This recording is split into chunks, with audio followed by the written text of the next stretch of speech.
All right, guys, welcome to today's update. We're going to be talking about everything related to reserve fleets. I haven't actually finished everything yet that I need to do with reserves, but I wanted to kind of give you a little bit of an update on where we are at. So first off, if we take a look at here in the reserve phase, of course, here we're saying the Klingons have moved a lot of units here into Federation space and started a battle here and a battle here. And then the Feds have two reserve fleets created, the third reserve and the fourth reserve. You'll note here it's not going to let me pick the third reserve because it's too far away to be able to reach either of the battle hexes, so I don't have an option to do that. The fourth fleet, though, if I click on it, I can see the units that are in it. I could drop some of them out if I wanted to.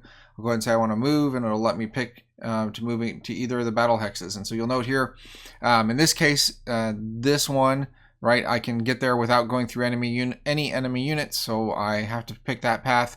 If I want to go here, there isn't a path that doesn't let me go through enemies, but there are two paths that meet all the requirements in terms of the number of units that might be blocking my path, so I could pick whichever of those two paths I want. So let's just look real quick.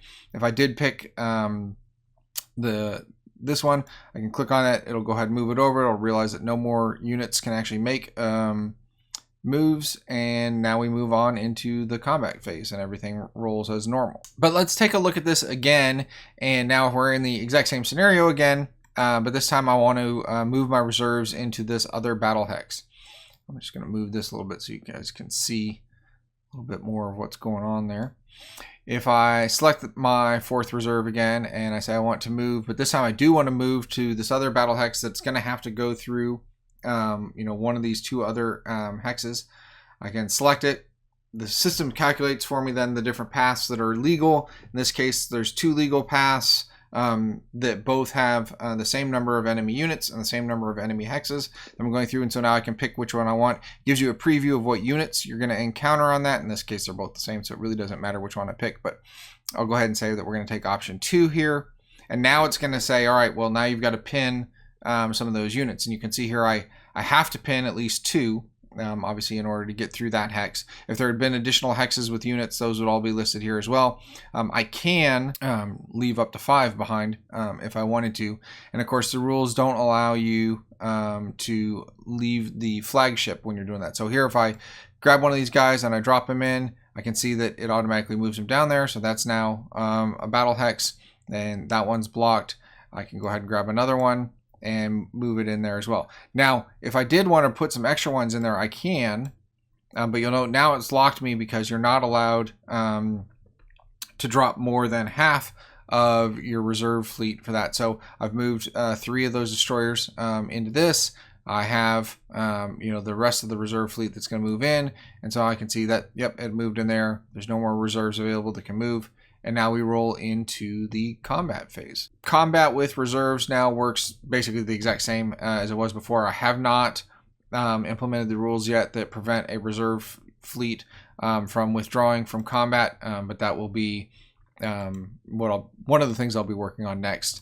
Likewise, I haven't done any of the work yet around dealing with the 2 exception cases for reserve fleets, about either opening up supply or opening up a path for another reserve fleet to get to an original battle hex. Both of those exceptions are not coded for yet. That's on the to-do list still. Hey, just real fast, I guess I should also mention that I have gone ahead and set up one of those KoFi pages. So if you did feel like throwing a little bit of money my way to buy myself a Pepsi or whatever, and you're just excited about how the channel's going, that would be awesome. Definitely not required, but if you feel so inclined, the link is in the description. Thanks. I've also handled the established reserve phase as well. So here now, when we get into the established reserve phase, I can see that the Lyrans have 3 fleets they can make, the Klingons have 4, and I can pick and choose where I want to establish my reserve. So if I click on a particular hex, I can hit establish reserves, and I can say, yep, I do want to make a reserve fleet. It's going to set that up. Now it'll automatically calculate the command limits for me. So if I grab like this F5 here, now I can see that, yep, that F5 would become the flagship of this, and the command limit would be 4. It will let you put a free scout in to that unit, so then I can kind of build out the rest of that particular fleet. And you'll note if I try to put another E4 in here, it's not going to let me because this fleet is at its command limit. If I can go ahead and create multiple reserve fleets in the same hex, as is obviously allowed. So I can also do mixed reserve fleets. So here if I say I want to establish reserves, I'll make a new reserve fleet for my Klingons here.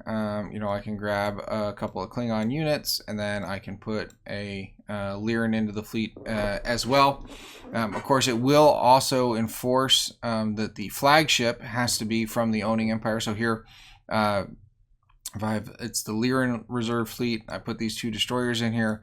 Now, even if I grab the C8, the Klingon C8, and drop it in, it will not be the flagship. And it can't use its command limit for this fleet because obviously it's not Lyran. But if I put the Lyran C8 in there, now it becomes the flagship, and I can put some additional Klingon ships in there. Although, again, you still have to have more than half of the ships in the reserve fleet have got to be made up by the owning empire. So that's why, even though I've got all these extra Klingon ships and there's plenty of command limit, I'm not allowed to do that. It also does handle automatically removing of the reserve markers from the previous turn during the economics phase. Just didn't show that. What I do need to do to finish up on reserves is I need to handle removing the reserve tag off of any units to do any reaction movement. I need, like I mentioned earlier, I've got to handle not letting reserve units withdraw that aren't allowed. And then lastly, the 2 big exceptions for where a reserve fleet can actually move to. Thanks. Hope you're enjoying.